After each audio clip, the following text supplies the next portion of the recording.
Assalamualaikum warahmatullahi wabarakatuh. Kembali lagi di MHD Tutorial. Pada video kali ini saya akan berbagi informasi cara uji normalitas menggunakan aplikasi SPSS. Data yang saya gunakan pada kali ini menggunakan data kelas kontrol dan kelas eksperimen. Oke, langsung saja kita ke tutorialnya. Teman-teman, yang perlu dipersiapkan yaitu data hasil pengolahan untuk kelas pretest kontrol, post-test kelas kontrol, pretest kelas eksperimen, dan post-test kelas eksperimen. Langkah yang kedua, teman-teman harus membuat kolom baru yaitu untuk hasil dan kelas. Untuk langkah yang pertama, teman-teman tinggal copy saja data pretest kelas kontrol. Kita copy dan kita input di kolom hasil. Lalu kita beri angka 1 untuk kelasnya. Yang kedua, kita copy untuk data post-test kelas kontrol. Kita copy dan kita pastekan di bawahnya. Dan kita beri nomor 2.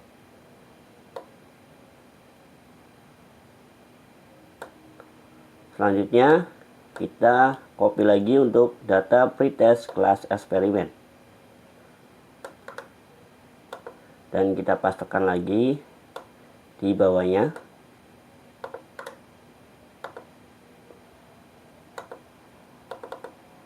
Kita beri nomor 3. Nah, yang terakhir kita copy untuk data post-test kelas eksperimen. Kita pastekan di bawahnya.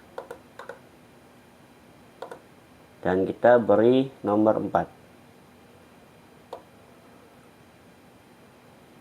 Nah, pada uji normalisasi ini saya menggunakan data sebanyak 24 ya. 24 data yang saya gunakan masing-masing untuk kelas pretest, untuk kelas kontrol dan kelas eksperimen. Nah, tahap selanjutnya setelah teman-teman membuat data untuk hasil dan kelas, teman-teman tinggal kopikan saja untuk data ini.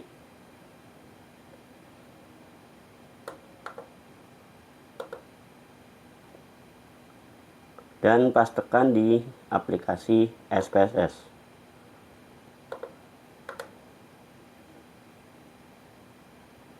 Kita pastekan di data view. Nah, setelah kita sudah masukkan data kita ke dalam data view, selanjutnya kita klik pada variable view. Kita ubah untuk namanya.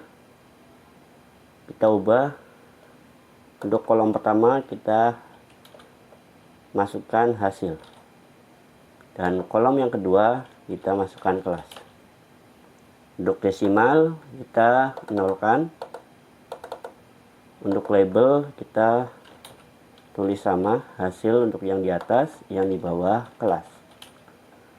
Dan untuk value pada kolom kedua kita klik titik 3, dan untuk value kita isi angka 1. Untuk labelnya kita isi dengan pretest kontrol. Kita add. Selanjutnya pada value kita masukkan angka 2, dan label kita ketik kontrol. Dan selanjutnya klik nomor 3, kita beri label pretest eksperimen.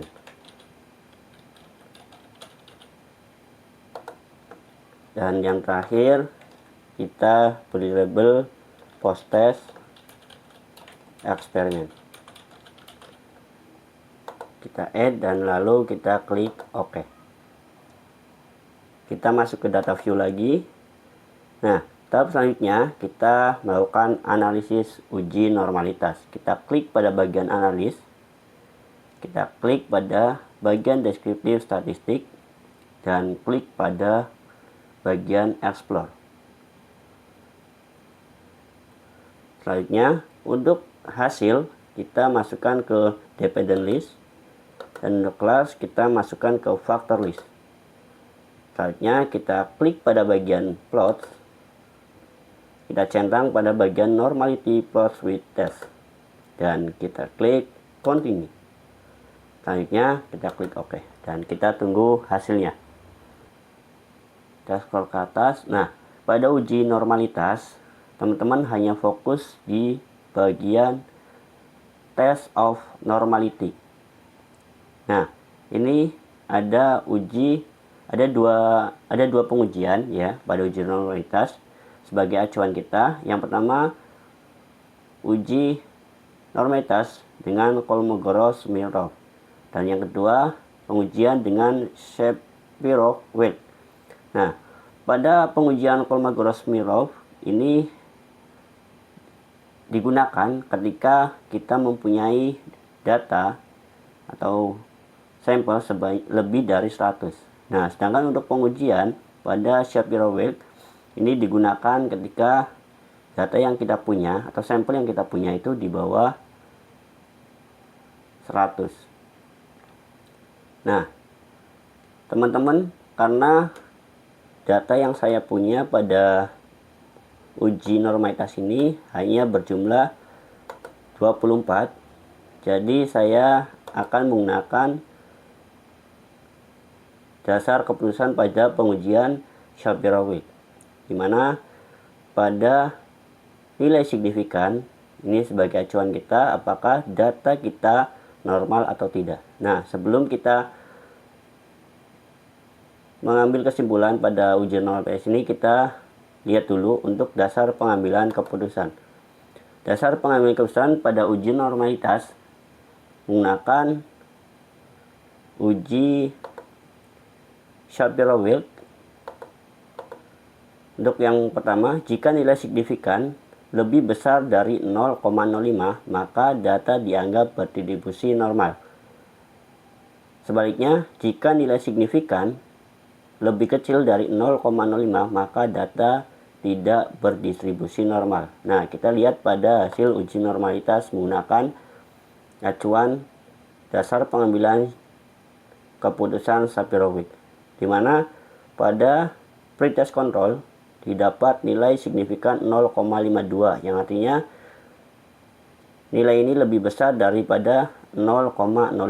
Dan yang kedua pada post-test class control, di mana hasil yang didapatkan untuk nilai signifikan 0,096, yang dimana nilai ini lebih besar daripada 0,05. Dan pada nilai pretest eksperimen didapatkan nilai signifikan 0,82, artinya nilai ini lebih besar daripada 0,05. Dan yang terakhir pada post-test eksperimen didapatkan nilai 0,094, yang dimana nilai signifikan ini lebih besar daripada 0,05, yang artinya pada ujian normalitas ini semua data berdistribusi normal. Mungkin itu saja yang bisa saya sampaikan pada video kali ini terkait dengan uji normalitas menggunakan